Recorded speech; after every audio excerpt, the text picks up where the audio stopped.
Howdy everybody, and welcome to the Chaos Scans how-to tutorial where we go over the basics of Chaos Scans, including showing you how to use them. Now, let's start at the very beginning. Just what are Chaos Scans? Well, Chaos Scans are photoreal materials which we have scanned from an actual physical sample of the material. Chaos Scans capture all the required material properties, from textures to reflection strength and even the unique way the material reacts to lighting. It's bidirectional texture function for all of you hardcore folks out there. Now, all that then gets processed into a single VRScans file that you can load into your Corona scanned material. It gives you an easy way to add high quality materials to your scene that you don't have time to create from scratch, or which might be impossible to accurately recreate any other way, really. So, as you can imagine, these types of materials are typically of really high quality. They mimic the real-life counterparts to a great extent, and they are super easy to use because you basically just plug them into your scene, and that's really all you have to do. So then, all this talk about how easy scans are to use, so how do you use them? Well, first, you ought to create a new Corona scan material.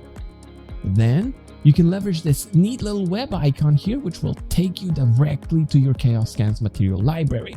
Although, alternatively, you can obviously also just go to the website on your own, but the web button is quite handy as you don't even have to open up a web browser. It'll do all that automatically for you.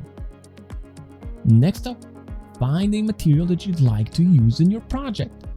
You can use all the different types of filtering methods to make browsing easier on you.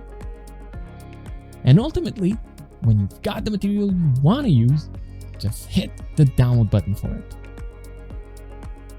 Once you got the material downloaded on your computer, simply extract it. And we recommend creating a Chaos Scans folder for that. Our suggested folder would be C Chaos Scans.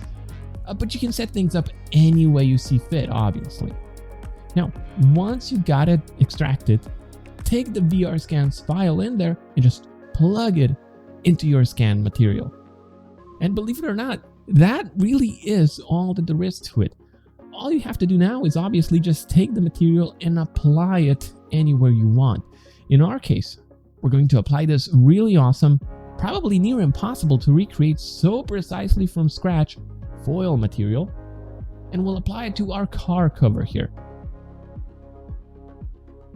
And finito, we're done. No messing around with creating materials from scratch at all. Obviously, you are encouraged to explore all the Chaos Scans materials that are in the library.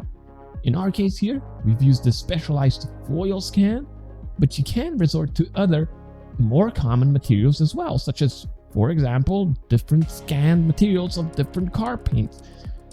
And again, there's categories of materials and you're encouraged to explore them in depth.